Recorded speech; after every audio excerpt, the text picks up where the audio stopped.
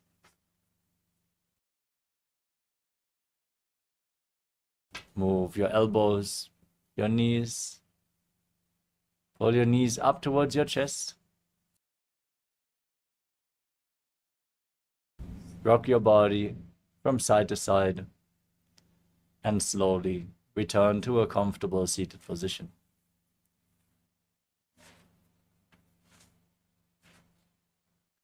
Congratulations, you completed the Pratama Vinyasa Krama. 108 asanas in 1 hour. Thank you all so much for joining. With this, we conclude today's Nithyananda yoga session for the Paramashivoham Level 1 participants. Get ready for the next session as the next Acharya is getting ready to start the session. For the Paramashivoham Level 2 and 3 participants, let's get ready to continue the Dvitiya Vinyasa Krama. Have a sip of water and let us return to the mat in just a few moments. Nithyananda, we are on a mission to revive the Enlightenment civilization. If you resonate with our message and want to be part of us, be sure to like, share, and subscribe. And don't forget to click the bell icon.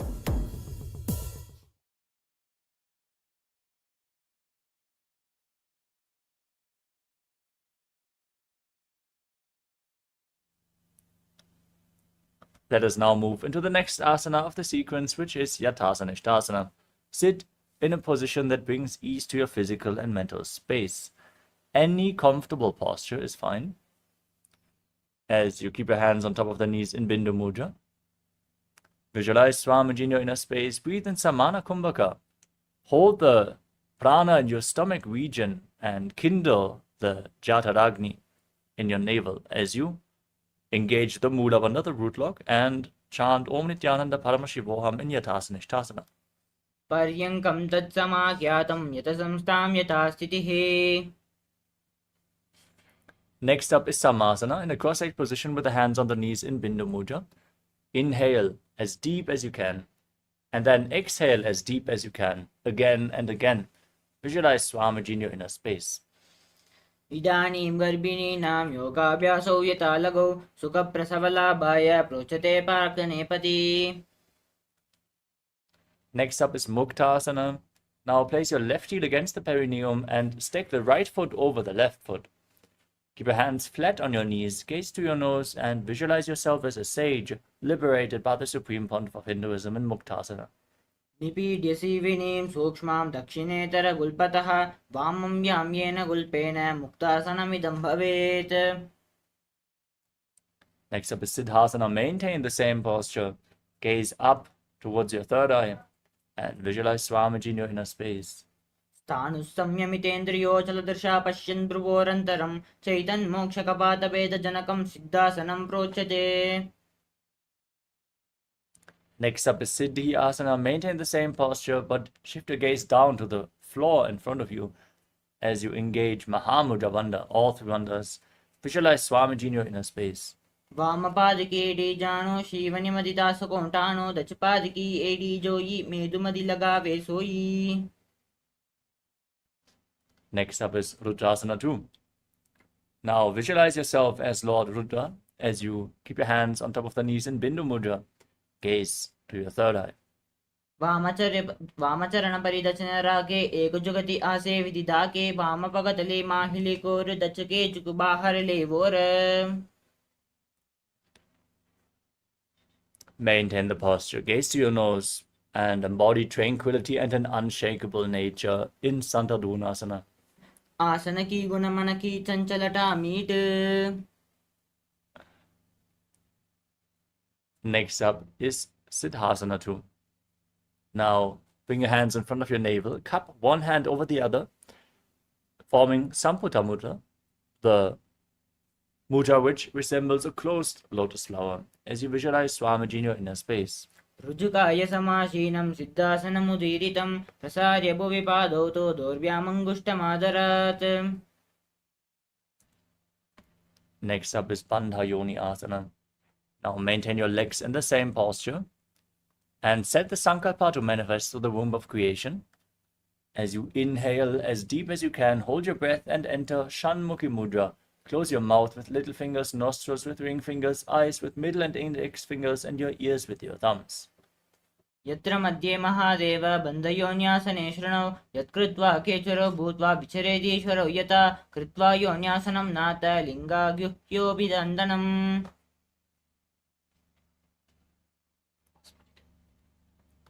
The next asana is Virasana. Now, place the right foot onto the left thigh and the left foot below the right thigh. Hands on the knees in Bindu Mudra. Gaze forward and embody the state and space of bravery, Vira. एकं पादमतैकस्मिन् विन्यस्योर्णि संस्थितः इतरस्मिन् सता चोरुं वीरासनमुदीरितम्. The next asana is Valmikasana. Maintain the same posture with your hands on top of the knees in Bindu Mudra. Gaze up towards your third eye and visualize the great sage Valmiki, poet, author of Ramayana. दावापककी पकतली पुनियेडि hey जोये.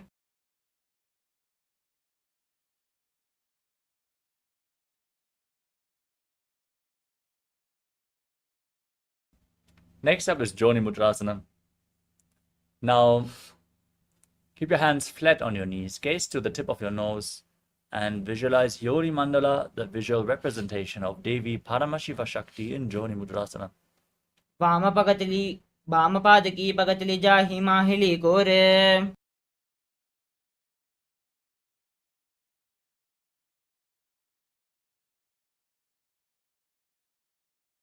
Now maintain your body in the same posture, but shift your gaze to your third eye.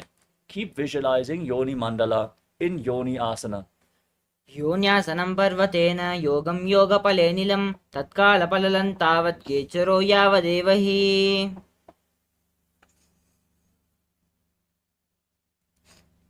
Next up is Patrasana 3.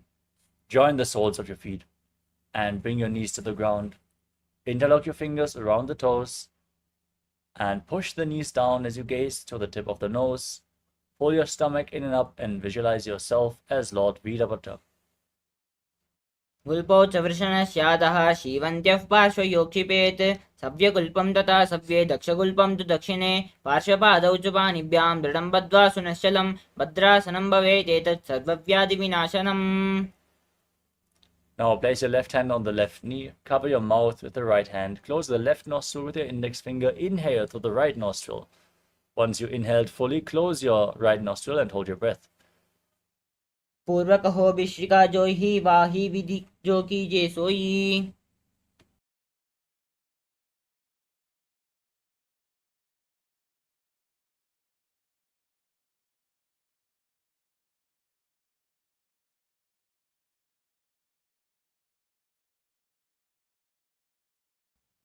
From Aghorasana, we move on to Kanalipavasana. Now with the toes together, the heels separated, place your elbows on the heels, rest your chin on your hands, gaze to the nose, pull your stomach in and up, exhale all the way and hold your breath in Richaka Kumbhaka as you visualize yourself as a female elephant drinking water in Kanalipavasana. ग्वाली पावा आसन कह्यो हे जैसे जाहुं में जाने विदितैसे. Next up is Padasana. Now bring your hands below the shins, interlock your fingers in front and lift your knees up and your feet as well. Gaze to the tip of the nose and visualize Swamiji in Padasana. ततोर्ध्वं रेचयेद् वायुं मृडनिश्वास संयुतम्. Now, from above, interlock your fingers around the toes and pull your feet against your chest, resting your chin on your hands. Gaze to the nose and embody the state and space of a king in Gopi Chandasana. पूरब विधि पगा का अंगुदा कंटको परासे. Now bring your hands again below the feet, interlock the fingers around the toes and pull your feet against your chest. Rest your chin on the soles of the feet as you gaze to your nose and visualize your body free from any defects, completely healthy in Uddarasana. दोवोपगतलि संपुट ठाने उभे हस्त करी ऊर्ध हिताने अंगुष्ठ दोवु समतरावे चिबुको नीचे ताहि लगावे.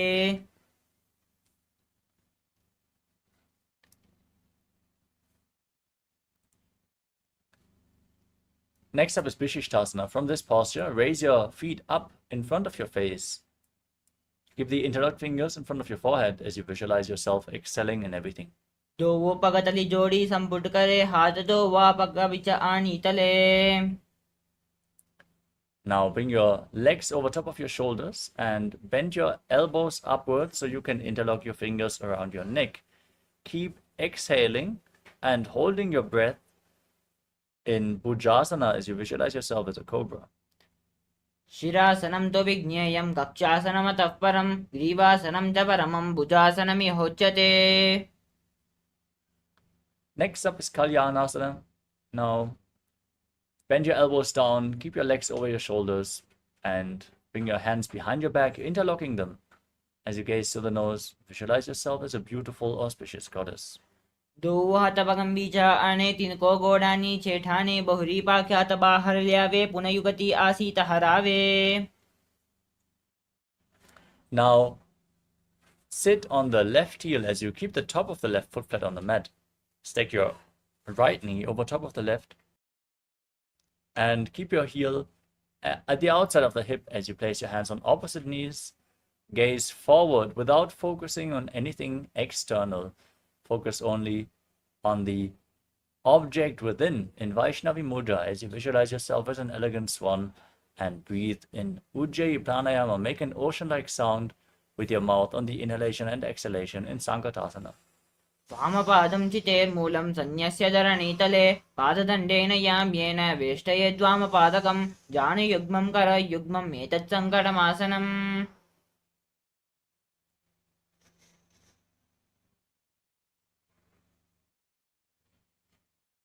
Next up is Dhenukasana. Now slide the left foot outside the hip, sit on the ground, place your hands on the top knee, pull your stomach in and up in Uddiyana Bandha, and visualize a cow in Dhenukasana. अनुसागी नागर पंचदं विसीरन्दगल्यम्नि. The next asana is Marchandrasana. Now place the right foot onto the left thigh and the left foot onto the right knee. Now bring your left arm behind your back and twist your spine. Reach for opposite thighs. Once you catch a hold, twist your spine even further. Gaze towards your third eye as you visualize Swamiji in your inner space. वामजंग परिदर्शन ठाने वामहस्तपिष्टि दिशा आने बहुरोदर्शन पाद की ही जोई ताकि नाली जूपा करे सोई.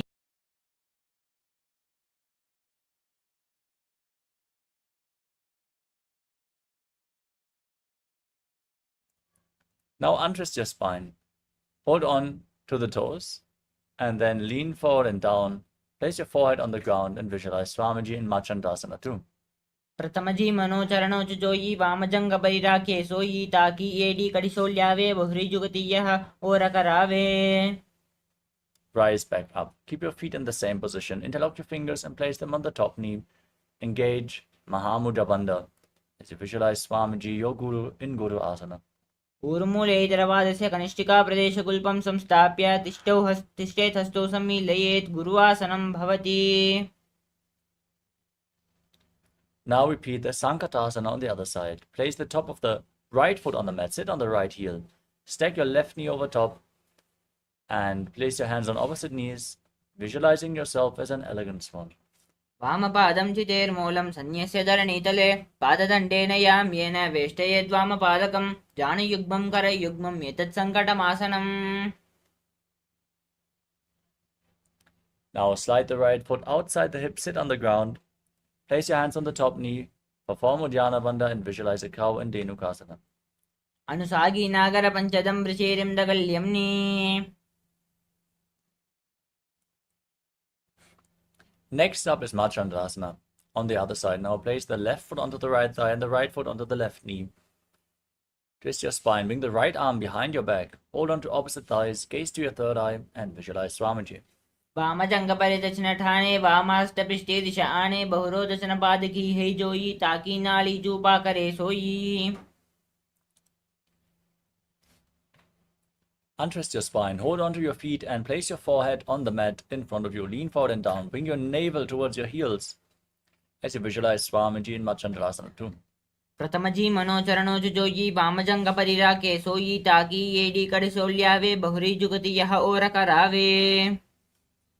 Rise up, interlock your fingers, place them on the top knee, perform Mahamudra Bandha as you visualize your Guru in Guru Asana. ऊर्मूले इतरपादस्य कनिष्ठिका प्रदेशगुल्पं संस्थाप्य तिष्ठेत् हस्तौ सम्मीलयेत् गुरुवासनं भवति. Now place your feet flat on the ground, raise your knees towards your chest, place your hands on opposite knees and squeeze your body into a ball. Press your tongue upwards in Kechari Mudra as high as you can. Lead it along the nasal tract if you can, as you gaze towards your third eye and visualize Swamiji in Parshasana.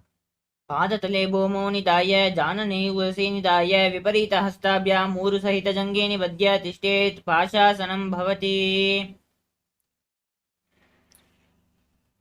Next up is Bodha Shukasana. Hold on to your wrists with your hands and place your chin on the knees. Gaze to your nose, press your tongue up and visualize yourself residing in the inner abode of bliss.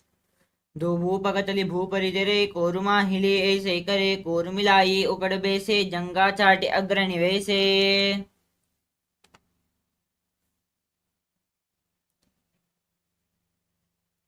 Next up is Kudakatasana. Now bring your hands below the knees.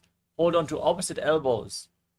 Squeeze your thighs against your chest as you gaze to your nose and visualize Swamiji in your inner space. दो हाथ पग बाहर ल्यावे गोड़ा नीचे लेता हरावे आम हम साम हम ऐसे करे आपस में को हानि पा करे.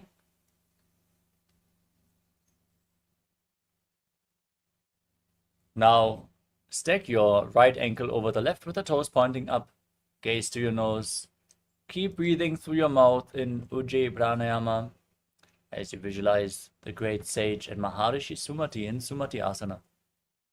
मूलद्वारे दर्ते परिजाने दावा पग परिदच पद आने दाई पाक्या तिलोए आवे हाथ एक अमत हरावे.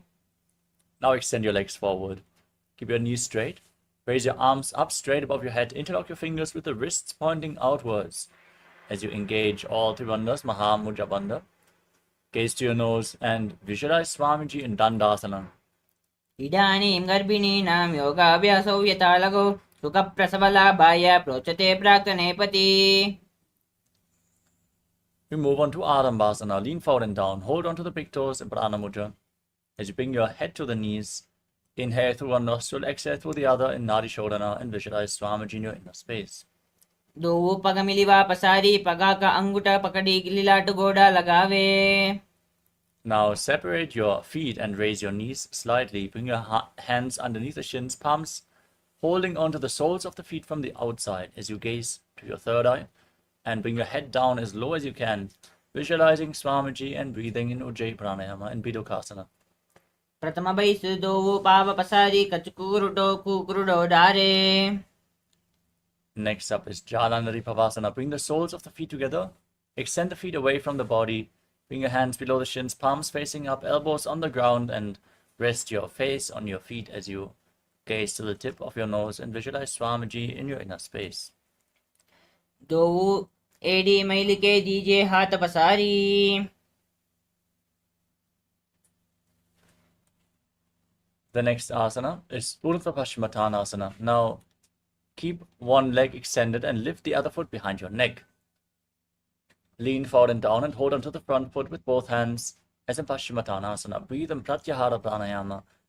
Visualize that the prana is flowing upwards through 9 points which have been revealed by Mahadeva himself, which are the soles of the feet, the regenerative organs, the navel, the heart, the throat, the uvula, the center of the eyebrows, the top of your forehead, and the Brahmaranda, the crown of your head. Visualize the prana flowing upwards in golden light as you visualize Swamiji in your inner space.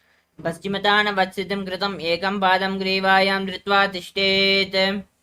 Now lean back, keep the leg behind your neck, hold onto the foot with the opposite hand as you extend the opposite leg forward, gaze to your nose and visualize that you are infinite, endless, eternal in Anantasana. उत्तानशयनी एकैकं बाह्ये ग्रीवायां विन्यस्य.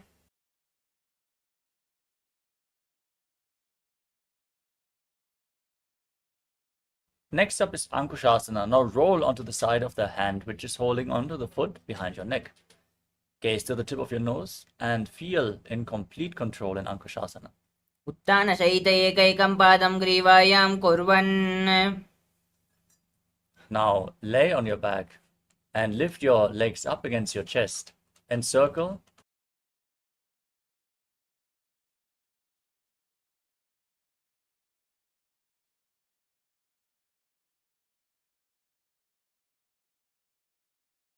Now squeeze your body into a ball and rock it from side to side as you visualize Swamiji in your inner space in Vrishasana.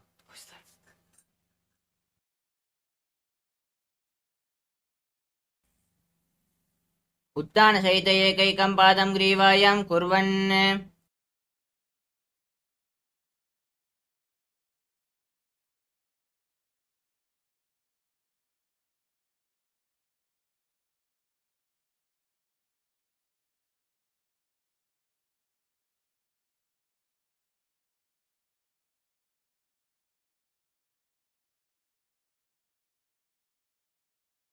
Now repeat Urdhva Paschimottanasana on the other side. Now lift the other leg behind your neck and lean forward and down. Hold onto the front foot with both hands. Visualize Swamiji and visualize the prana flowing upwards in Pratyahara Pranayama. उत्थानसहित एकैकं पादं ग्रीवायां कुर्वन्. Now lean back. With the leg behind your neck, hold on to the foot with the opposite hand. Extend your other leg forward as you gaze to the nose. Visualize your unending Ananta in Anantasana. उत्थानसहिनी एकैकं पाये ग्रीवायां विन्यस्य.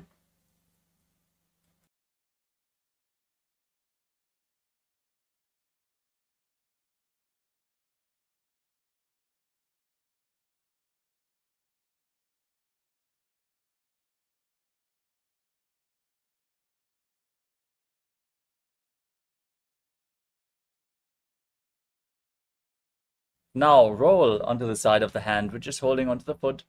Gaze to the nose and feel in complete control in Ankushasana on the other side. Breathe in Pratyahara Pranayama. Focus on the upward flowing prana within your body. उत्थानसहित एकैकं पादं ग्रीवायां कुर्वन्. Next up is Yoga Nidrasana. As you lay on your back, one by one lift your legs behind your neck. As you gaze to the nose, bring your hands downwards and interlock them behind your back.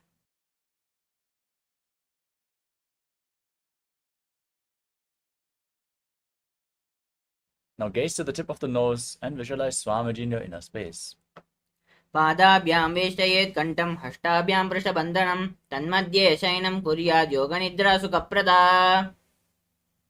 From the same posture, now raise your arms up, bend the elbows upwards, interlock them around your neck as you gaze to the tip of your nose and visualize Lord Vishnu blessing you from within in Atma Ramasana. आत्मा राम आसन प्रथम सूदो सोवे.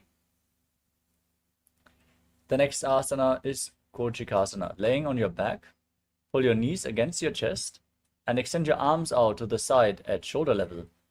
Keep your feet facing towards the sky as you gaze to your third eye and visualize Swamiji still breathing in Pratyahara Pranayama. दो हाथ सीधा सा करे दिन सो उभय सपा करे. Next up is Jatara Parivritti. As you lay on your back with your arms extended and the knees pulled towards your chest, drop one knee to the side, extend the opposite leg down. Then bring both your knees to the side. Then extend your legs to the side. Hold onto the feet and gaze in the opposite direction. Visualize Swamiji, perform the Mula Bandha, breathe in Pratyahara Pranayama, and then repeat the same movement on the other side. First, pull your knees to the chest. Then drop the other knee to the side, extend the opposite leg. Bring both knees to the side. Extend your legs, hold onto the feet, and gaze away from the feet in Jatara Parivritti 1, 2, and 3. परिवृत्तिकुक्षि भागे त्रिधा हि परिकीर्तितः बद्धकोणं सुप्तकोणं मूर्धकोणमतापि च.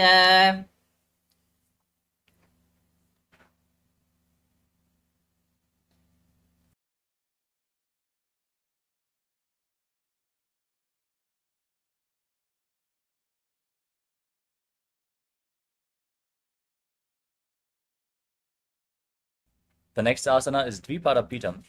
As you lay on your back, place your feet flat and hold on to your ankles. Then push your hips up high. Lock your throat in Jalandhara Bandha as you breathe in Mocha Kumbhaka. Push the air against your throat lock. Feel the resistance of your locked throat. As you gaze to the nose, visualize yourself as sturdy as a bridge in Dvipadapitam.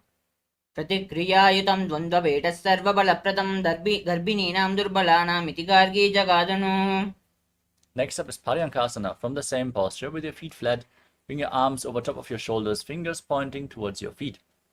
And then raise your body up off the ground, push your hips up high, and visualize yourself as sturdy as stone furniture as you breathe calmly through your nose in Sahadra Kumbhaka in Paryankasana.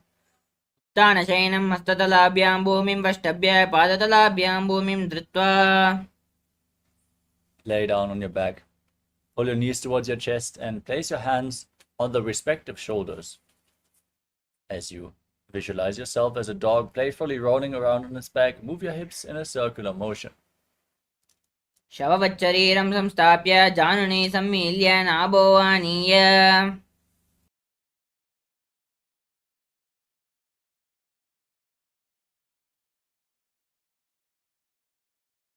Next up is Viparita Karani.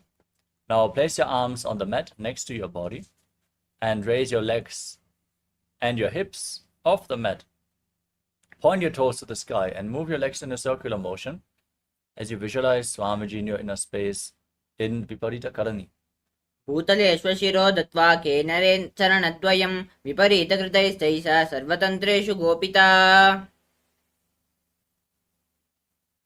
Now stop the movement of your legs. Point your toes to the sky. As you visualize Swamiji, intensely activate your Jataragni in Viparita Karani too. Karni विपरीताज्ञा सर्वादिव्याधिनाशिनी नित्यमभ्यासयुक्तस्य जाठराग्निनिवर्धनी.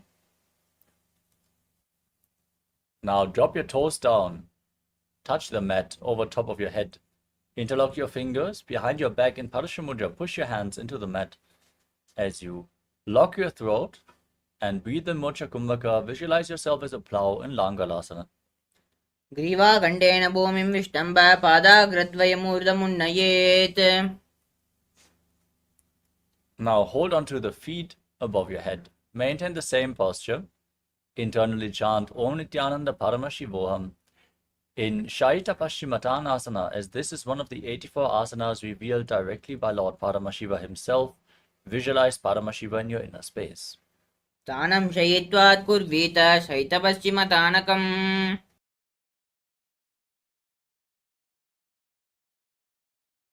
Next up is Supta Konasana. As you separate your feet, make sure your hips are above the shoulder level for balance. As you visualize Swamiji in your inner space, breathe in Mocha Kumbhaka. परिवृत्तिः कुक्षिभागे धृताहि परिकीर्तितः बद्धकोणं सुप्तकोणं मूर्धकोणमतापि च. Next up is Chakrasana. Now join the feet together above your head. Hold onto your ankles and then roll onto your back. Keep your arms and legs straight. Raise your feet and visualize yourself as a chakra, a wheel in Chakrasana.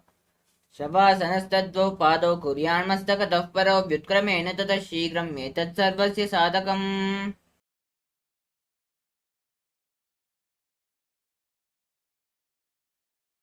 The next asana is Supta Prasarita Parangushtasana.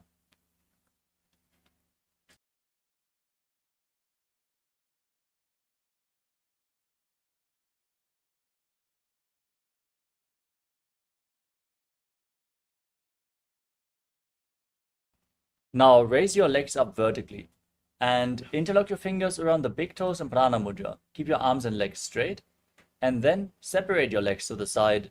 Open your legs as wide as you can. As you breathe in Ujjayi Pranayama, visualize Swamiji in Supta Prasarita Parangushtasana. उत्थानपादं क्रौञ्चं च मरीचिं वीरभद्रकं नटराजं त्रिकोणं च सुप्ताङ्गुष्ठप्रसारणे. Now join your feet back together. Keep holding on to the big toes in Prana Mudra and visualize Swamiji in Supta Parangushtasana. उत्थानपादं क्रौञ्चं च मरीचिं वीरभद्रकं नटराजं त्रिकोणं च सुप्ताङ्गुष्ठप्रसारणे. Now cross your legs into Padmasana.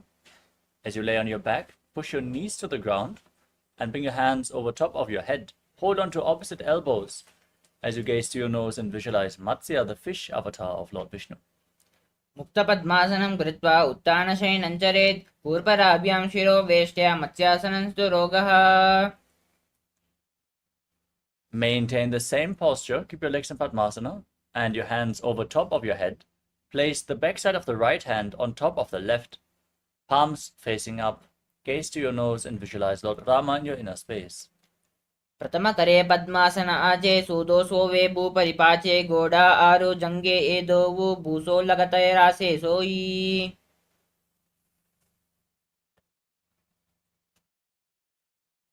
Now raise your knees up and lift your hips off the ground as you support your lower back with your hands, elbows resting on the ground, supporting your entire body weight. Gaze to the nose and visualize Swamiji as you breathe in Mudra Kumbhaka in Sarvangasana. अथवा क्षेत्र संक्षेपात् सर्वांगासनमुत्तमं यत्कृत्वा योगनिपुनो विद्याभिपण्डितो यथा. Now lay on your back and place one foot on top of the opposite thigh. Hold the opposite knee up towards your chest. As you extend your arms up above your head, hook your fingers forward and tuck your chin to the chest in Jalandhara Bandha. As you gaze to your third eye and visualize yourself as a scorpion in Vrishchikasana. प्रथमशेनो सूदोशीशकेशिकी सन्धि सुधाके. Now exchange the position of your feet. Repeat Vrishchikasana, the scorpion posture on the other side. प्रथमशेनो सूदोशीशकेशिकी सन्धि सुधाके. Now lay flat on your back and interlock your fingers around your neck.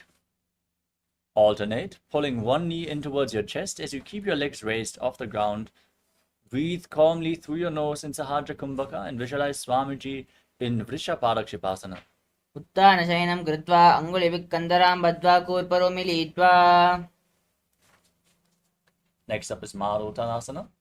As you lay on your back, keep your hands flat next to your hips and alternate, pulling your knees against your respective ear back and forth as you visualize Swamiji in your inner space. श्वोतानवस्थितं कृत्वा जानुद्वयं पर्यायेण कर्णयोः संस्पृशेत्.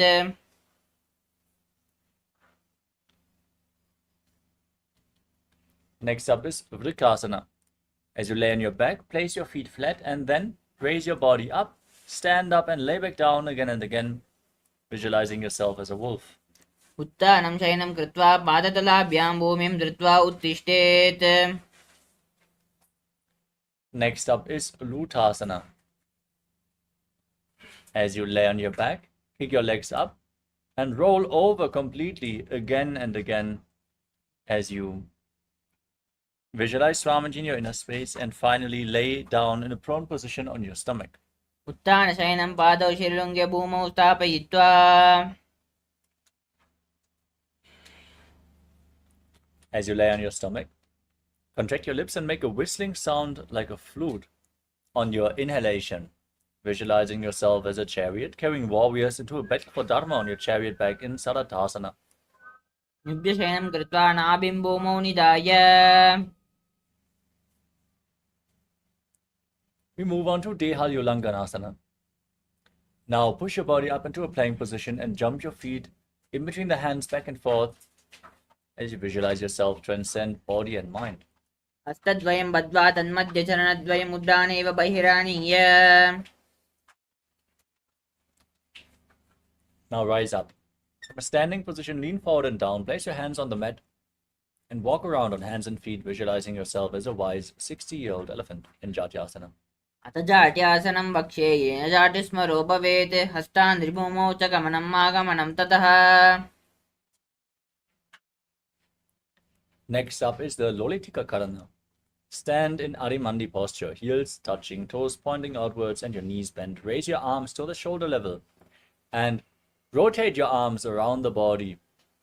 Lean your head back, move it in all directions, open up your chest widely.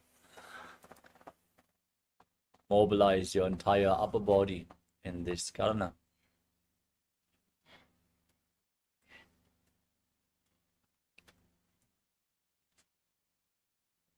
The next asana is Sadapasana. Now tie your feet with a rope, if you have a rope available, and then stand erect on the mat like a rod. Keep your hands close your elbows close to your waist, and breathe through your nose as you visualize that your Kundalini Devi is rising and curling upwards around your body in Sarapasana. अथ सर्पासनं वक्ष्ये वायुपानाय केवलं शरीरं दण्डवत्तिष्ठेत् रज्जुबन्धस्तु पादयोः.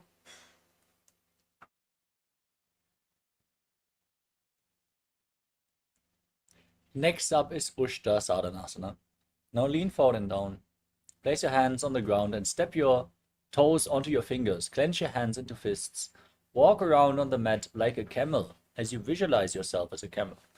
मुष्टिकनिष्ठिका प्रदेशेन भूमौ निधाय उपरि पादतले संस्थाप्य उष्ट्रासारं भवति. Now again, bend forward and down. Hold on to the toes from the outside this time. Walk around like a horse as you visualize yourself as a horse, Ashva, in Ashvasana. मुष्टिकनिष्ठिका प्रदेशेन भूमौ निधाय उपरि पादतले संस्थाप्य अश्वावत् शरीरं चलनीयम् अश्वासनं भवति.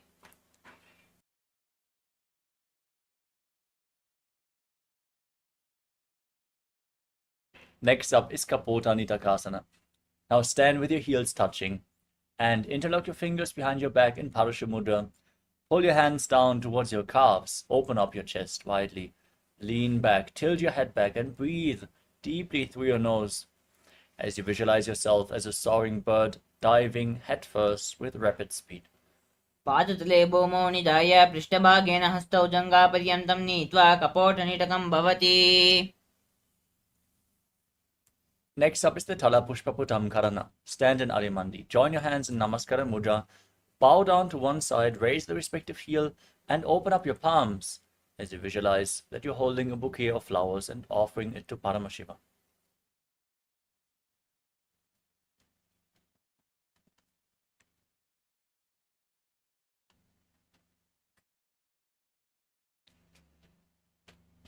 The next asana is Khadgasana. Now stand on the mat.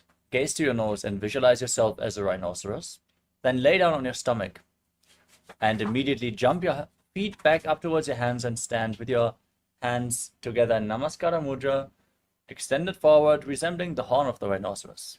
निजसरतमासनं कृत्वा पादतलाभ्यां भूमिं वष्टभ्य उत्तिष्ठेत् कटुकासनं भवति. Next up is the Uttanatanam. Now stand and hold on to weights, then sit down on the ground and stand back up again and again.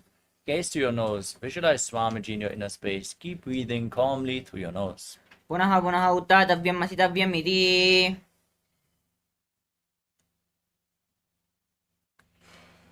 Next up is Musalasana. Now raise your arms up above your head and jump repeatedly, visualizing yourself as a mace. सरं स्थित्वा बाहूर्ध्वं बाहुन्नयेत्.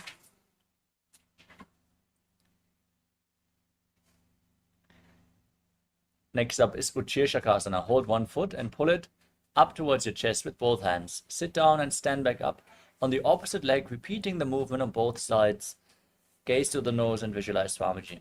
हस्तद्वयेन धृत्वा तिष्ठेत् उच्चीर्षकं भवति.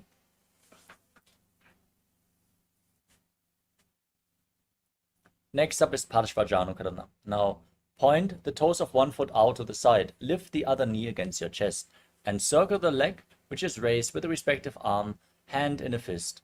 Place the other hand on the inner thigh, fingers pointing inwards.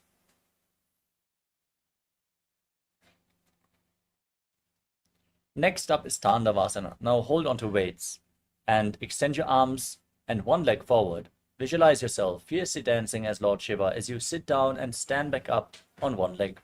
एकेन पादेन स्थातव्यं ताण्डवासनं भवति.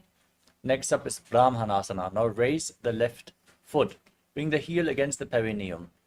Lean your foot against the inner thigh. Keep your hands relaxed by the side as you visualize that Lord Brahma is blessing you from within in Brahmanasana. ब्राह्मणासनमावक्ष्ये यत्कृत्वा ब्राह्मणो भवेत्. Now bring the left foot over and around the right knee. Tuck your left toes behind the calf. Join your hands in Namaskara Mudra as you visualize yourself as Lord Garuda in Garudasana 3. उत्थानकूर्मपीठश्च सैमस्गारुडमेव च वातायनं गोमुखं च भारद्वाजं त्रिविक्रमम्. Now raise the left foot onto the right thigh. Keep your hands relaxed by the side and visualize Swamiji in Ekapadasana. दक्षाङ्घ्रिं वामपादस्य जङ्घोपरि निधाय च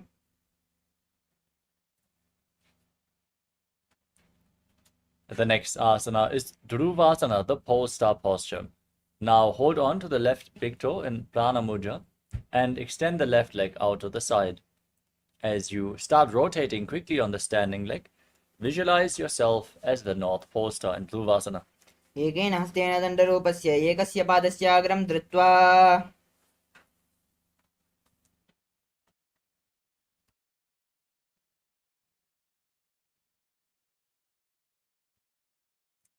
Next up is Trivikramasana. Now, lift one leg behind your neck and perform the 3 steps of Lord Vishnu as you lift your body up, stand tall, sit down, and stand back up again. Visualize Lord Vishnu blessing you from within. एकेन हस्तेन दण्डरूपस्य एकस्य पादस्याग्रं धृत्वा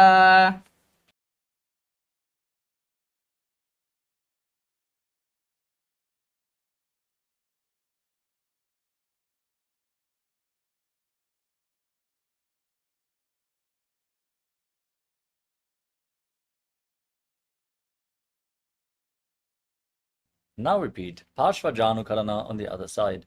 Lift the other knee up and circle the leg with the respective arm. Keep the hand in a fist. Place the other hand on the inner thigh.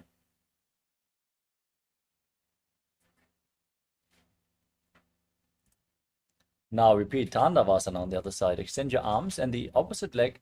Sit down, stand up, visualize yourself fiercely dancing as Lord Shiva. एकेन दण्डरूपस्य एकस्य पादस्याग्रं धृत्वा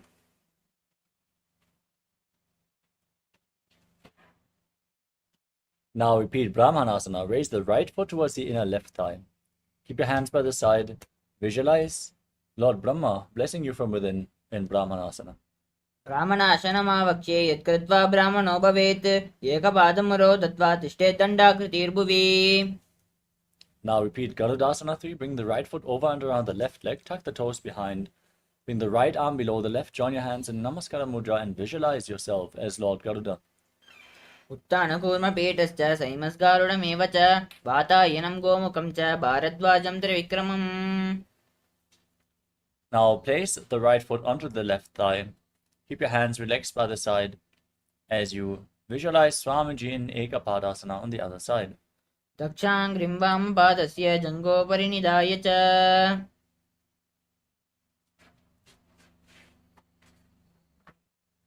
Now repeat Dhruvasana on the other side. Hold on to the right big toe in Prana Mudra. Extend the leg out to the side and rotate quickly on the standing leg as you visualize yourself as the North Pole Star. एकेन हस्तेन दण्डरूपस्य एकस्य पादस्याग्रं धृत्वा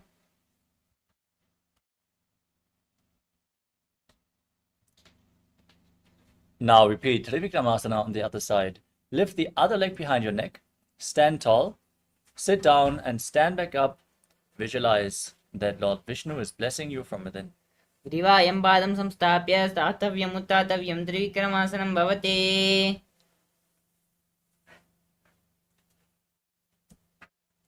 Next up is Samanaka Karana.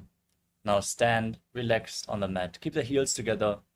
Your hands hanging down, fingers pointing one by one. Breathe deeply. Relax after this intense sequence of asanas as we get ready to perform the final 100 asanas of this Dvitiya Vinyasa Krama. Nithyananda, we are on a mission to revive the Enlightenment civilization. If you resonate with our message and want to be part of us, be sure to like, share, and subscribe. And don't forget to click the bell icon.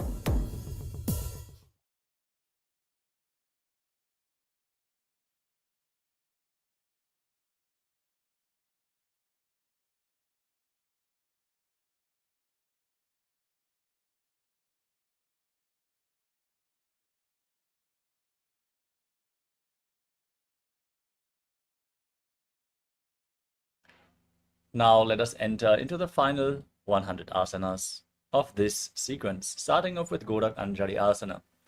Now squat down and bring your arms from the outside in between the legs. Interlock your fingers and squat down. Bring the finger lock and Parasha Mudra in front of your navel. Visualize the great sage Goraknath, founder of the Natha Yoga Hindu Sampradaya. As you breathe in Jiva Chala Kumbhaka, inhale all the way, hold your breath, and freely move the prana upwards, downwards, and through the limbs of your body along with your mind. प्रथम ही उबो होए बाहुरीणी जय पुनि होवे. Next up is Kanchi Asana, squatting down, interlock your fingers around your lower back. Visualize Swamiji in your inner space as you do so. ऊरुमध्याथस्थो निवेश्य नितम्बं दत्त्वा पादतलाभ्यां भूमिमष्टभ्य तिष्ठेत् काञ्चासनं भवति. Next up is Bhairo Asana. Now bring the heels together, close towards your perineum, and squat down, interlocking the fingers around your back. As you gaze down towards your navel, visualize Bhagavan Kala Bhairava, the Lord of Time. दो पगा की तल्या की माहिली कौर मिलाई पना पानी उकड़ मड़वे से. Next up is Varahasana. Now keep the heels together, toes separated, and squat down all the way as you join your hands in Anjali Mudra and bring them behind your head, fingers pointing down towards the ground. As you gaze to your nose, visualize yourself as Varaha, the boar avatar of Lord Vishnu. पगतली की माहिली कौर मिलाई पना पानी उकड़ से. We move on to Pripittasana. Now interlock your fingers around the big toes and raise your hips to the same level as your knees. As you visualize Swamiji in your inner space, breathe deeply and lead the prana along with your awareness in Jivachala Kumbhaka.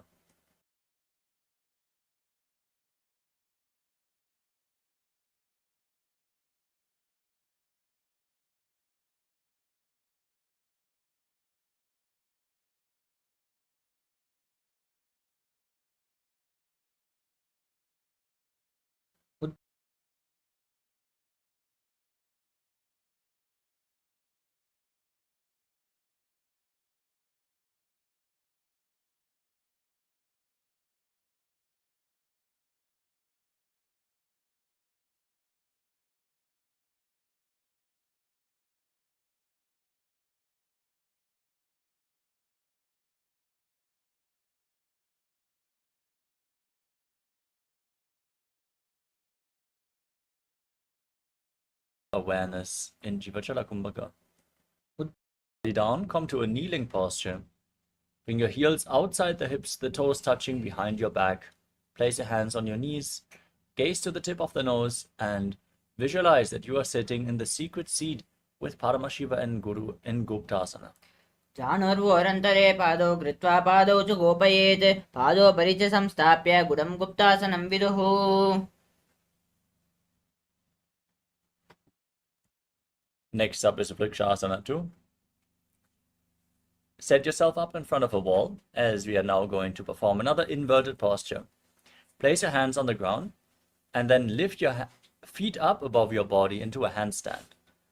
Now visualize yourself as a tree with deep roots growing into the ground as you cleanse all the 7 chakras in Vrikshasana 2.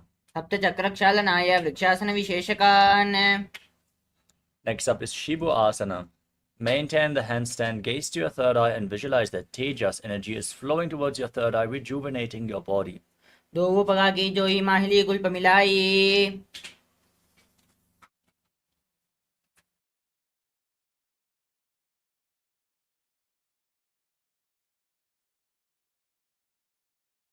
Next up is Matsyasana 2. Now lower your body down, place your hands flat on the mat and bring your chest to the ground. Push yourself back up again and again as you visualize yourself as a fish in Matsyasana 2.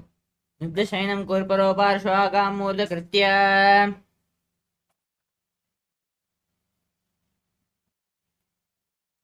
Next up is Sarupasana 2. Lay on your stomach, place your hands on the hips and raise your head and chest from left to right. Move and visualize your body as a snake as you breathe calmly through your nose. निब्धशयनं कृत्वा हस्तौ नितम्बं संस्थाप्य. Next up is Niralambanasana. As you lay on your stomach, with your toes pointing back, place your elbows on the mat in front of you. Bring your hands into Padma Mudra, the Lotus Mudra. Thumbs and little fingers together, fingers separated. Feel self-supported and completely independent in this asana. कराभ्यां पङ्कजं कृत्वा तिष्ठेत् कूर्परयाशुदे मुखमुन्नमुनुच्चाये निरालम्बनमासनम्. The next asana is Chakrasana. Now place your hands flat on the ground and then bend your knees, lift your feet up, then straighten your arms, push your upper back towards your feet as you visualize yourself as an umbrella protecting your guru from the sun rays. अर्ध्यासनवस्थित्वा हस्ततलाभ्यां भूमिं वष्टभ्य नुयात् चत्रासनं भवति.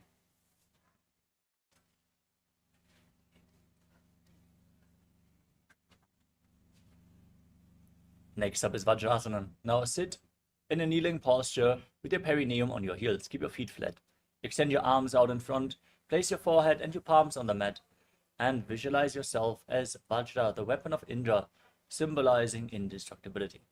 इदानीं गर्भिणीनां योगाभ्यासौ यथालघौ सुखप्रसवलाभाय प्रोच्यते प्राक्तनेपति.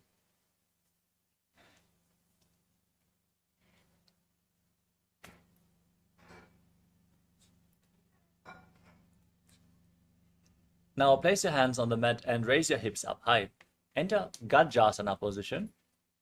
And then alternate striking the ground with your hands, visualizing yourself as powerful as a ram in Meshasana. गजासनसंस्थितौ एकैकं बाहुं भूमौ ताडयेत्.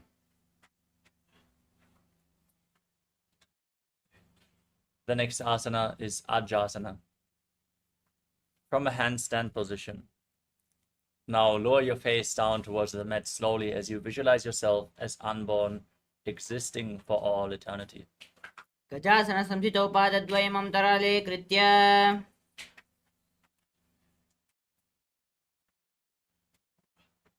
Now come to a kneeling posture and hold on to the big toes as you pull them towards your perineum. Then place your hands on top of your knees. Gaze to the tip of your nose and visualize Swamiji as you start breathing in Ujjayi Pranayama. Make an ocean-like sound with your mouth in Dhanantarasana. पूरबविधि परिहता की काकसी स्योपनासरा मोडी.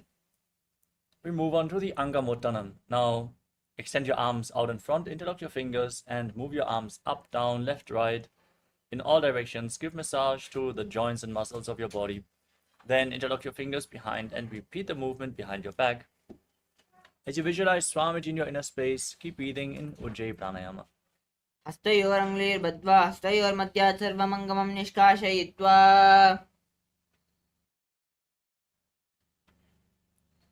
We move on to Garudasana 4 from this kneeling posture. Now turn your feet so the toes are pointing to the side. Place your thighs and calves on the ground as you visualize yourself as Lord Garuda flying Lord Vishnu and Lakshmi on his back in Garudasana 4. झङ्गोरुभ्यां दरां पीड्य स्थिरकायोद्विजानुना जानो परिकरद्वन्द्व गरुडासनमुच्यते. Next up is Ananda Mandirasana.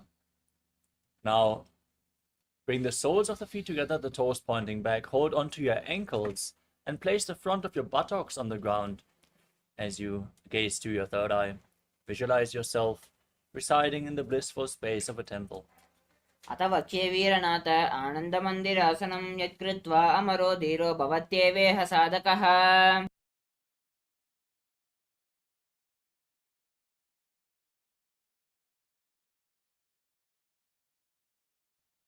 Next up is Mandukasana 2. Now cross the feet over top of each other and sit on your heels as you place your hands below your knees. Visualize yourself as a frog and push your tongue flat against the top of your mouth. Catch the nectar of immortality, which is dripping from the Sahasrara chakra, as you pull your stomach in and up and breathe in Ujjayi Pranayama in Mandukasana 2. पृष्ठं सम्पीड्य कुल्पाभ्यां जान्वग्मे सवलयाकृतिः हस्तोपादतले क्षिप्तौ मण्डूकं पाददोषहृते.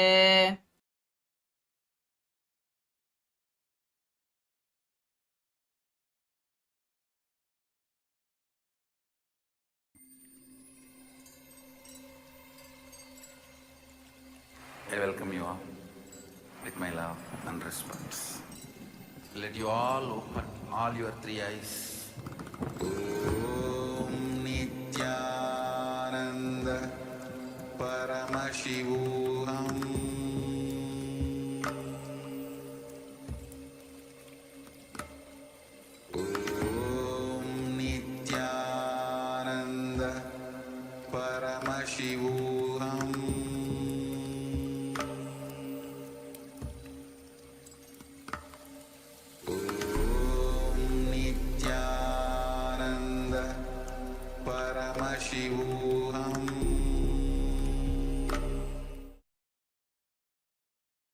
Yes. Nithyanandam, sorry for the interruption. Let us now continue with the next asana of the sequence. Tuck your toes and sit on raised heels as you place your palms on the ground, thumbs touching. Bring the bottom of your hands close towards your toes. As you gaze to the tip of your nose, stick your tongue out and exhale forcefully again and again. Visualizing yourself as Lord Narasimha, the Lion Man avatar of Mahavishnu in Narasimhasana. दो पणापानि होये वेसे AD मेलेरी गुड़ा निवेशे सुमशरीरणी कतहरावे NASA अग्रदिष्टिकौल्यावे. Next up is Pishlakasana. Now, sit on raised heels, keep the toes tucked, and cover your mouth with both hands. Bring your thumbs into your mouth below the teeth, close your mouth, and then inhale through the right nostril and exhale through your mouth as per your capacity in Vishlaka Pranayama. As you gaze to your nose and visualize yourself as Devi, victorious over any and all minuscule fears that you might have in Vishlakasana. दो पगांगी AD जोई घोड़ा पानो मानो पुनि होई घोड़ा जंगा other करी रखे आड़े वाह इसी विधि रहे.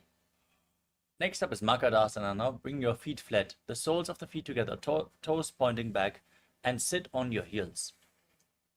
As you raise your elbows, bend them and bring your fingers towards your armpits. Imitate as if you are a playful monkey scratching itself. Gaze to your third eye in Makadasana. दो पगतलि संपुट आने तिनकी पिष्टि भूमि परिटाने मूलद्वारि एड्यां परिल्यावे मूढ़ा हाथ ऊंचा तहरावे. Next up is Vajrasangarasana. Now rise up on the tips of your toes. Bring the soles of the feet together and separate your knees, holding on to opposite elbows behind your back. Gaze to the tip of your nose and embody diamond-like strength for you and your Sangha, your spiritual community, as you breathe in Ujjayi Pranayama. प्रथम पणापानि होये बेसे दो AD गुड़ा निवेशे घोड़ा उबारा के तीर आड़े वाय पसारे धीर. Next up is Kanjanasana. Now cross your feet and sit on the heel. Place your knees on the mat and your hands at the side of your body. As you gaze to the nose, visualize perfect health beyond any and all physical or mental ailments. Breathe in Ujjayi Pranayama, perform Uddiyana Bandha. Pull your stomach in and up in Kanjanasana. कञ्जनासनमावक्ष्ये यत्कृत्वा सृष्टिरो भवेत् पृष्ठे पादद्वयं बद्ध्वा हस्तौ भूमौ प्रधारयेत्. Next up is Kurmasana. Place your hands on your knees and make your upper body and neck stiff like the shell of a turtle as you embody a turtle with a stable body and mind to live for hundreds of years. Gaze to the tip of your nose in Kurmasana. गुल्पौ च वृषणस्यादौ व्युत्क्रमेण समाहितौ ऋजुकाय शिरो ग्रीवं कूर्मासनमितीरितम्. Now relax your upper back and neck. Keep your hands on the knees and gaze to your nose as you visualize Swamiji in Yogasana. गुडं नियम्य गुल्पाभ्यां व्युत्क्रमेण समाहितः योगासनं भवेत् एतत् इति योगविदो विदुः.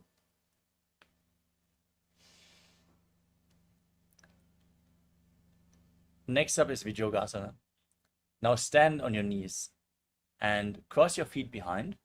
Bring the toes towards the opposite knees as you hold your calves with the fingers inside and the thumbs outside. Gaze to your third eye and visualize a space of eternal oneness, Advaita, with your Guru in Vijogasana.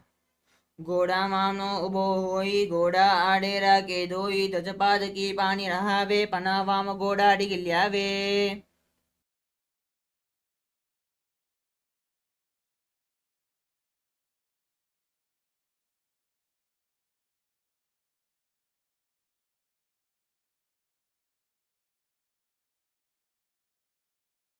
Next up is Ushtrasana 2. Now keep the top of the feet flat, hold onto your heels and lean backwards. Push your hips forward, tilt your head back.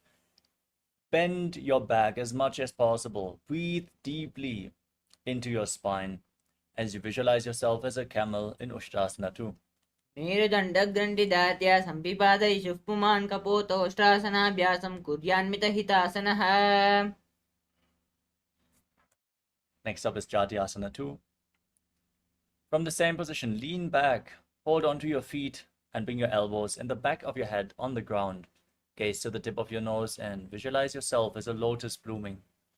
तोवु येडी संपुट करे सोले मूल द्वारि तरि देरे पना पानी ओकड़ होय बेसे बहुरु पिष्टि दिशि करे जो ऐसे.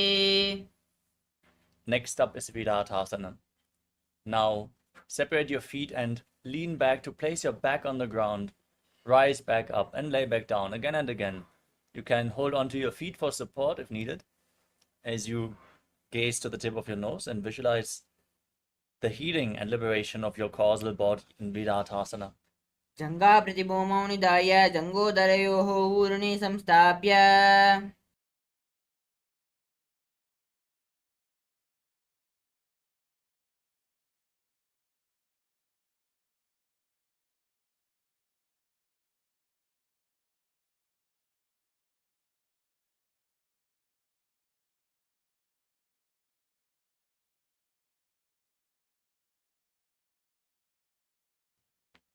The next asana is Kapotasana.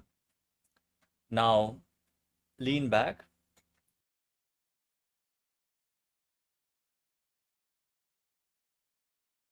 Bend back and bring your arms over top of your shoulders. Then reach for your feet as you bring your head in between the feet. Push your hips up high. Open up your chest intensely as you visualize yourself as a beautiful dove. मेरुदण्डग्रण्डिराद्य सम्पिपाद इषुः पुमान् कपोतोष्ट्रासनाभ्यासं कुर्यान्वितहितासनः. The next asana is Svadasana. As you stand on your knees with the toes tucked, hold onto opposite arms with your hands. As you gaze to the tip of the nose, internally chant the Mahavakya, Om Nithyananda Paramashivoham. Visualize Paramashiva and receive your boon from Paramashiva, as this is the boon fulfilling posture, Vadasana. जाननी भूमौ संस्थाप्य हस्ताभ्यां बाहु परस्परं धृत्वा सरलं तिष्ठेत् वारासनं भवति. Now lean forward and down. Place your forearms on the ground and sit on raised heels. Place your head on the fingers as you visualize yourself as a boar, which is one of the avatars of Mahavishnu, Varaha in Varahasana too. सूर्यं चन्द्रं वेदनानि आसनानीति कथ्यते घोरपरो भूमौ स्थापयित्वा. Next up is Mundasana. From the kneeling position, place your forearms on the ground, elbows shoulder width apart. Interlock your fingers, place your head on the mat, support your head with your hands as you straighten your legs, walk your feet forward, raise your hips, and then extend your legs up high into another inverted posture. Gaze to your nose and breathe through your nose in Sahadra Kumbhaka as you visualize yourself as a lopped tree in Mundasana. अधो मुण्डासनं भक्ष्ये सर्वेषां प्राणिनां सुखम्. Lower your body down, come to a kneeling posture, feet flat, sit on the heels, separate your knees and place your head in between the knees. Hold onto your head, keep the elbows outside the knees. Inhale through your nose and exhale through your mouth as you gaze to the nose and visualize Swamiji in Andhasana. प्रथम पगतले समतः रावे कोरुमाहिली ube मिलावे. Now lay down on your stomach. Extend your arms up above your head. Hold weights. Then lift your arms, your chest, and your legs off the mat. Intensely engage your back and your glutes as you visualize yourself as a locust in Viparita Shalabhasana. शलभासन भेदश्च नटभेरुण्ड नामके गण्डभेरुण्ड सहिते शीर्षदण्डासनं तथा. The next asana is Kapalasana, the skull posture. Now keep your hands next to your body, place your forehead on the ground, then join your feet and lift them off the mat as you visualize a skull representing the mind with purified thoughts and the strong will to attain enlightenment in Kapalasana. कपालं भूमौ निधाय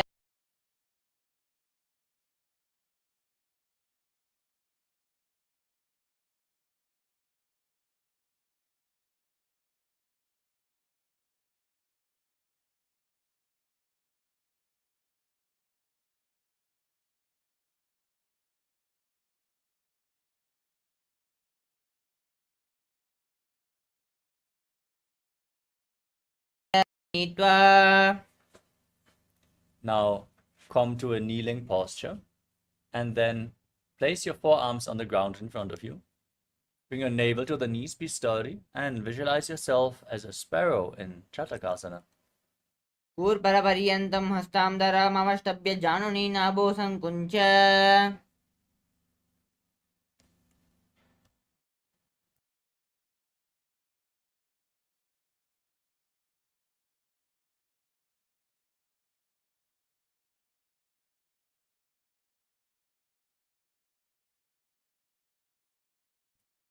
We move on to Vrishikasana 2.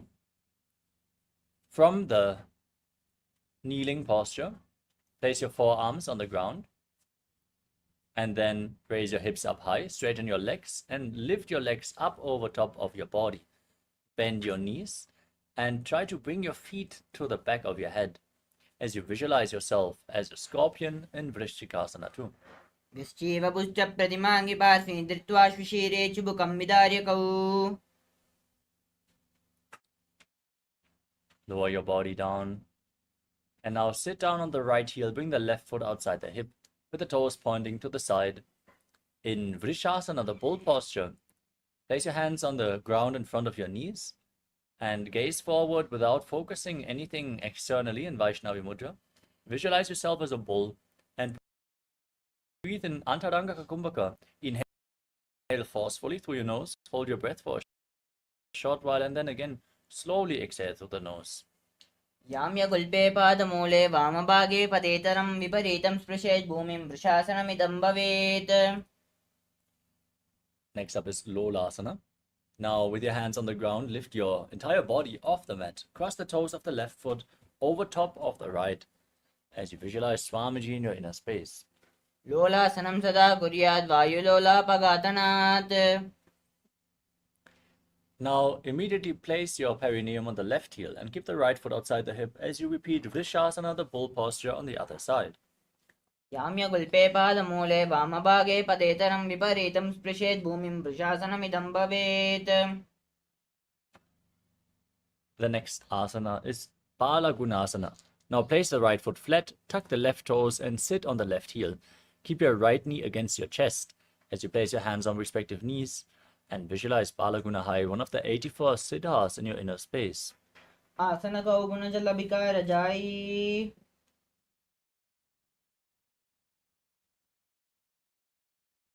Next up is Grahasana. As you stand up and then squat down, bring your hands in between the legs and hold onto the ankle from the outside as you visualize yourself as the entire planet. Padatale bhumo samstapya janamudye kurparo samstapya. Now repeat Balagunasana on the other side. Place the left foot flat and sit on the raised right heel as you keep your hands on the knees and visualize Balagunahai in your inner space. Asana kau guna jala bikara jai. Next up is Utkatasana. Step both your feet in and sit on raised heels. Keep your knees together. Hold on to weights and visualize Swamiji in your inner space. Don't forget to breathe in Antaranga Kumbhaka. Yujas pijosi yata urvajana yatra shanitvayo padataladvayo pari. Next up is Vajrasangarasana 2. Stand on your toes, bring the soles of the feet together, knees separated, and hold on to opposite elbows behind your back as you visualize Swamiji in your inner space. Pratama panapani hoye jaise do edi guda nivese goda obara ketiya adevaya prasare dira. Next up is Anilasana. Now, place your hands flat on the ground and step your heels onto your hands. Straighten your arms and gaze to the nose as you visualize that you are able to live off of air alone in Anilasana. Do hata bhumi paritane kahuni jadina bilaga ane pana do ase vidikare pishti hatelya ki paridere. Next up is Padukasana. Now, stand up and lean forward and down. Place the back side of your hands on the mat. Step your feet onto your hands and wrap your hands around the feet like shoes. Walk around on the mat as you visualize yourself wearing padukas, walking all across India. Hastatalayoho padatale kritva tishtet gachet padukasanam bhavati.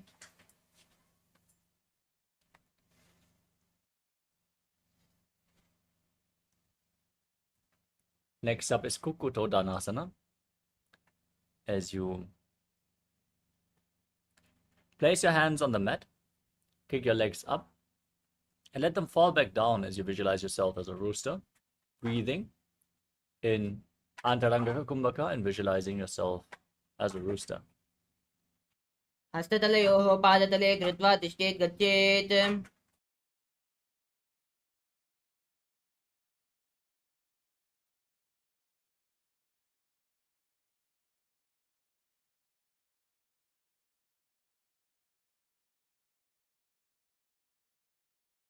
Next up is Viparita Nityasana. As you place your hands flat and lift your body up into a handstand, move your legs and dance around on two hands. Feel yourself become free of all inhibitions. हस्ततलाभ्यां भूमिं वष्टभ्य ऊर्ध्वं पादाग्रे कुर्वन्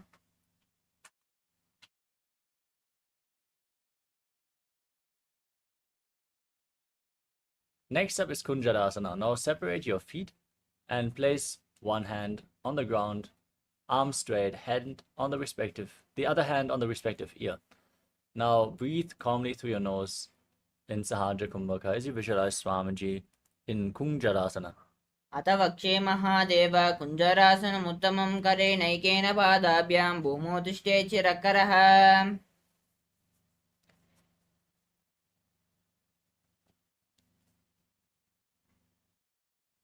Now place the other hand on the ground. Exchange the position to repeat Kunjarasana on the other side. अथ वक्षे महादेव कुञ्जरासनमुत्तमं करेणैकेन पादाभ्यां भूमौ तिष्ठेत् चिरकरः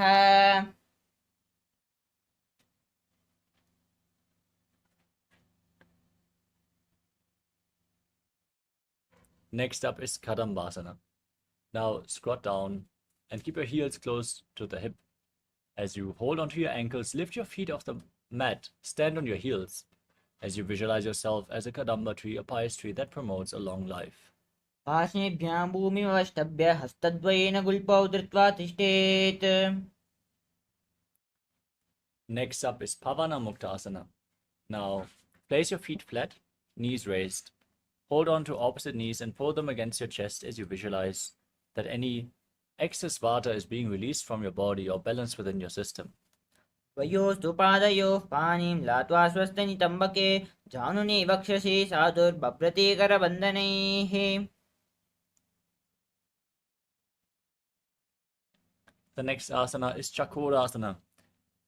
Now lift one leg behind your neck, place your hands on the ground, and extend the opposite leg forward. Then lift your entire body off the ground, gaze to your third eye, and visualize yourself as a powerful source of energy. पूर्वतानं चतुष्पातं पीठं वज्रासनं तथा Next up is Dhanurasana 2. Now keep the right leg extended, hold onto the big toes in Prana Mudra, and pull the left foot towards your ear as if you're pulling a bowstring back, visualizing yourself as a bow. पादाङ्गुष्टौ तु पाणिभ्यां गृहीत्वा श्रवणावधि धनुराकर्षकाकृष्टं धनुरासनमीरितम् Next up is Ashtavakrasana. Now bring the left leg over the left shoulder, hook the right foot over top of the left foot, and extend your legs out to the side as you lean forward, balance on your arms, and visualize yourself as a flying crane. वासिष्ठमतकौण्डिन्यं मूर्धकुक्कुटमेव च अष्टावक्त्रमतोत्थानं मयूरं सेतुबन्धनम् Next up is Pranasana. Now place the right foot onto the left thigh. Keep the left knee raised. Bring the left shoulder underneath the raised leg. Keep your right knee down towards the ground as you gaze up towards your third eye and visualize yourself being immortal and able to exist solely from prana in Pranasana.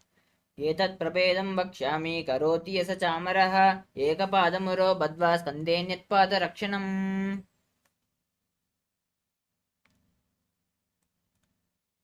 Now bring the right foot to the left hip and step the left foot over top of the right knee. Bring your right elbow over top of the raised knee. Bring your arm below the knee and hold on to opposite hands behind your back. Gaze to your third eye and visualize Sage Matsendranath, the master of Hatha Yoga in Parshva Matsendrasana. पार्श्वाभ्यां धृत्तते यास्तु पार्श्वमत्स्येन्द्रमुत्तमम् Now repeat Chakurasana on the other side. Lift the other leg up and place your hands on the ground as you lift your entire body off the ground.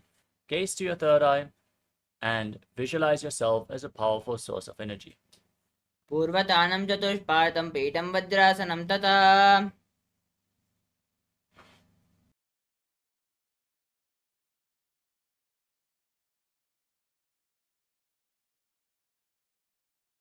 Now repeat Dhanurasana 2. As you pull the right foot towards your ear, visualize yourself as a bow. पादाङ्गुष्ठौ तु पाणिभ्यां गृहीत्वा श्रवणावधि. Now repeat Ashtavakrasana. Bring the right foot over your shoulder and lift the left foot over top of the right. Extend your legs out to the side, lean forward, and visualize yourself as a flying crane. वासिष्ठमदकौण्डिन्यं मूर्धकुक्कुटमेव च.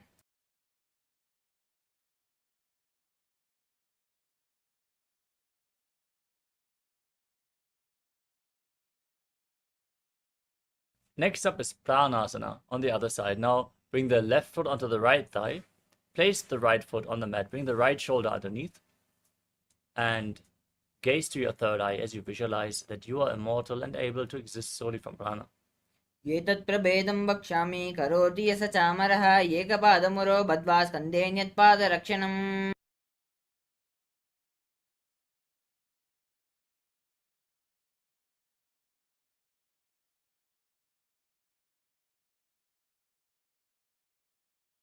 Next up is Parshvamatsendrasana on the other side. Now bring the left foot against the right hip and step the right foot over the left knee. Bring your left elbow around the waist leg and bring the arm below to interlock your fingers behind your back. Gaze to your third eye and visualize Sage Matsyendranath as you perform Parshvamatsendrasana on the other side. पार्श्वाभ्यां धृतते यास्तु पार्श्वमत्स्येन्द्रमुत्तमम्. The next asana is Ardha Paschimottanasana. Now extend your right leg, keep the left heel against the perineum and lean forward and down. Hold on to the foot at front. With both hands as in Paschimottanasana, gaze in Vaishnavi Mudra and breathe in Jivachala Kumbhaka. Bring the awareness to different parts of your body. Lead the prana which you are holding within your body to those points along with your will as you visualize Swamiji in your inner space. एकं पादं प्रसार्य एकं पादस्य पार्श्वनाशीवनि सम्पीड्य. Next up is Kranchasana. Now bring the left foot outside the hip with the top of the foot on the ground. Hold onto the right foot and extend it up in front of your face. Visualize yourself as a crane as you keep the raised knee straight. उत्तानपादं क्रौञ्चं च मरीचिं वीरभद्रकं नटराजं त्रिकोणं च सुप्ताङ्गष्टप्रसारणे. Now repeat Ardha Paschimottanasana. Bring the right foot against the perineum, extend the opposite leg, lean forward and down and visualize Swamiji. एकं पादं प्रसार्य एकं पादस्य पार्श्वनाशीवनि सम्पीड्य. Now repeat Kranchasana, the crane posture, as you place the right foot outside the hip and lift the left leg in front of your face with the knee straight, visualizing yourself as a crane. उत्तानपादं क्रौञ्चं च मरीचिं वीरभद्रकं नटराजं त्रिकोणं च सुप्ताङ्गष्टप्रसारणे. We move on to Swastikasana. Sit in a comfortable cross-legged position and bring your feet in between the thighs and calves. Gaze to your nose and embody peace, well-being, good fortune and prosperity as you visualize a swastika. ध्यानोर्वोरन्तरे सम्यक् कृत्वा पादतले उभे ऋजुकाय समाशीनं स्वस्तिकं तत्प्रचक्षते. Next up is Gorakshasana. Maintain your feet in the same position, but cover your heels with your hands. Gaze to your nose and visualize the great sage Goraknath, the founder of the Natha Yoga Hindu Sampradaya, as you tuck your chin to the chest in Jalandhara Bandha. ध्यानोर्वोरन्तरे पादौ उत्तानौ व्यक्तसंस्थितौ गुल्पौ चाचाद्य हस्ताभ्याम् उत्तानाभ्यां प्रयत्नतः. Next up is Bhagasana 2. Now bring the left heel against the perineum and place the right foot on top of the left thigh. Gaze up towards your third eye and visualize Swamiji as you meditate on the enlightened one, Arihanta. Close your mouth with your little fingers, your nostrils with your ring fingers, eyes with middle and index fingers, and your ears with your thumbs in Shanmukhi Mudra. Hold your breath. वामपार्श्वगुणौ संस्थाप्य दक्षाङ्घ्रिं वामजगणे.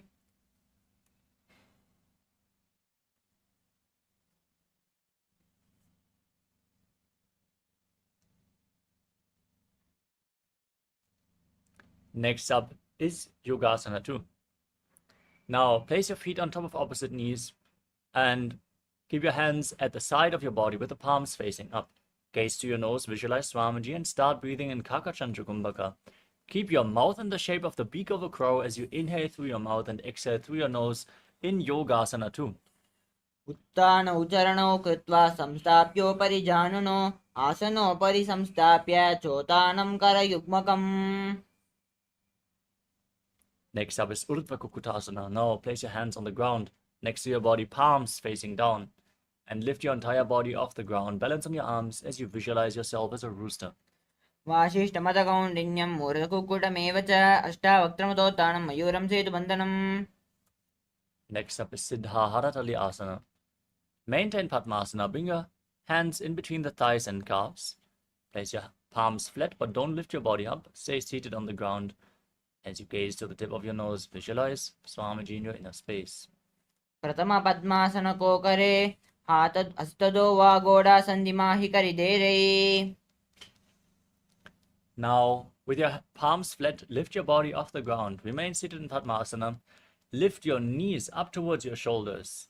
Fly high as an elegant swan as you gaze to your nose in Hamsasana. कुक्कुटासनवस्थित्वा स्कन्दपर्यन्तं मूरुणि नीत्वा. Next up is Karmukasana. Now rise up onto your knees and bring your hands in between the legs. Sitting in Padmasana, interlock your fingers behind your back in Parashamudra. As you visualize yourself as Pinaka, Lord Shiva's bow, place your forehead on the ground. प्रथम पद्मासन को करे गोड़ा संधिमा हि करिदेरे.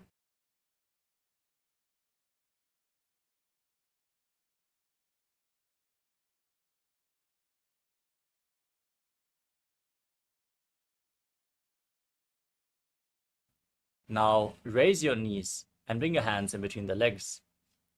As you bend your elbows upwards to hold onto the respective shoulders, embody a turtle with a stable body and mind to live for hundreds of years in Kurmasana 2. वामी जंगपरि दक्षिण पावा दाहिनी जंगपरि बामिल्यावा. Maintain the same posture, gaze to the tip of your nose, tuck your chin to the chest in Jalandhara Bandha, and cut through all the granthis, the knots in the energy channels in your spine in Granthi Bedasana. अथ वक्षे नीलकण्ठ गन्तिभेदासनं शुभं ज्ञात्वा रुद्रो भवे क्षिप्रं सूक्ष्मवायुनिषेवनात्. Now roll onto your back. Keep holding onto the shoulders. Maintain your legs in Padmasana as you gaze to your nose and embody a turtle laying on its back in Uttana Kurmasana. कुक्कुटासनबन्धस्थं कराभ्यां धृतकन्धरं पीठं कूर्मवदुत्थानम् एतदुत्थानकूर्मकम्. Now kick yourself back up.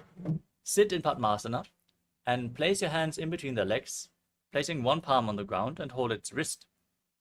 Lift your entire body off the ground, balance on one arm. As you visualize yourself as a rooster, keep breathing in Kakachandra Kumbhaka in Pangu Kukkutasana. कुक्कुटासनवस्थित्वा एकेन हस्तेन अन्यस्य मणिबन्धं धृत्वा. Now place the other hand on the mat. Repeat Pangu Kukkutasana on the other side. कुक्कुटासनस्थित्वा एकेन हस्तेन अन्यस्य मणिबन्धं धृत्वा.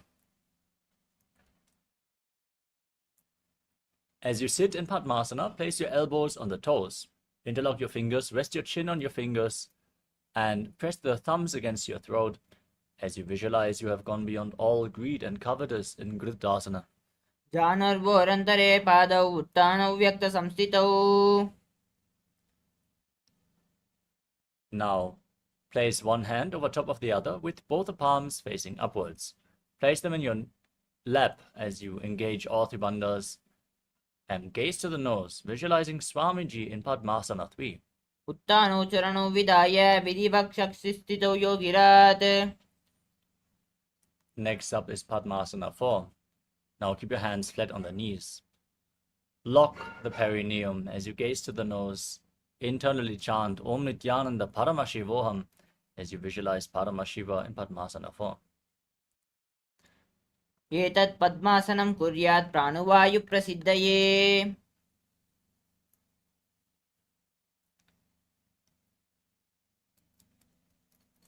Next up is Karmukasana 2. Now keep your right hand in Prana Mudra and hold on to the big toes.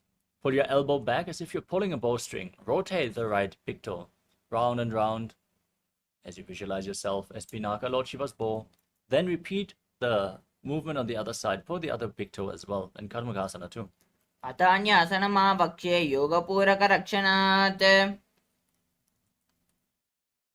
Next up is Karmakasana 3. As you sit in Padmasana, cross your arms behind your back and hold onto the big toes in Prana Mudra. As you gaze to the nose, engage all the bandhas and visualize yourself as Lord Shiva's bow. कार्मुकासनमाक्षित्य उदरेत् पूरयेत् सुखं तद वायुर्वसो याति कालेन सूक्ष्मवायुना. Now raise your chest, gaze up, and visualize yourself as the action of Paramashiva's third eye destroying anything you come across in Dridhasana. ऊरुभ्यामुपरि स्थाप्य पादयुग्मं प्रयत्नतः.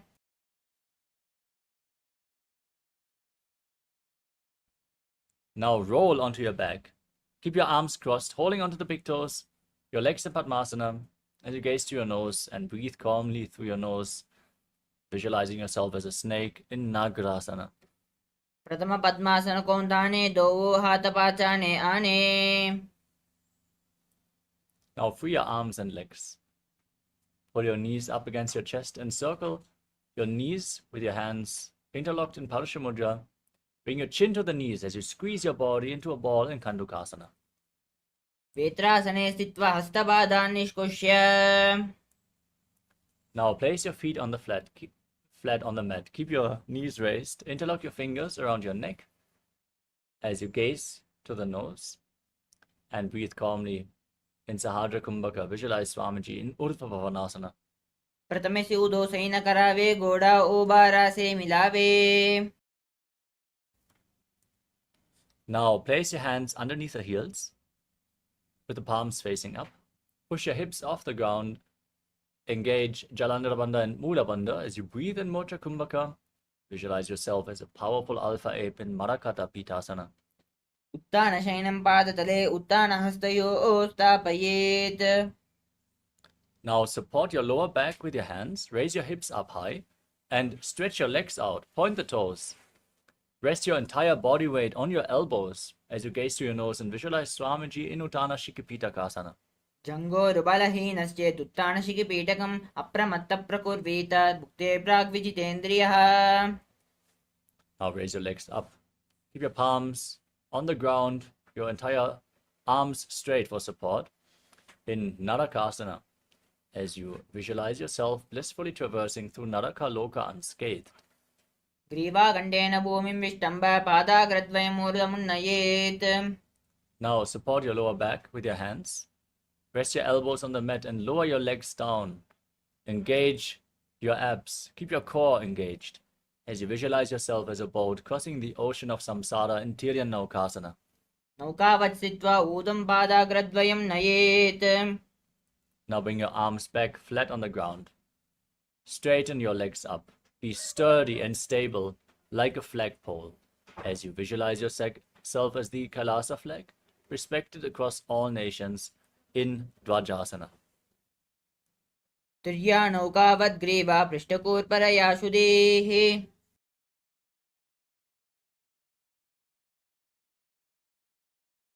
Now lower your body down onto your back. Keep your arms at the side of your body, palms facing up. In the final asana of this sequence, Mritasana.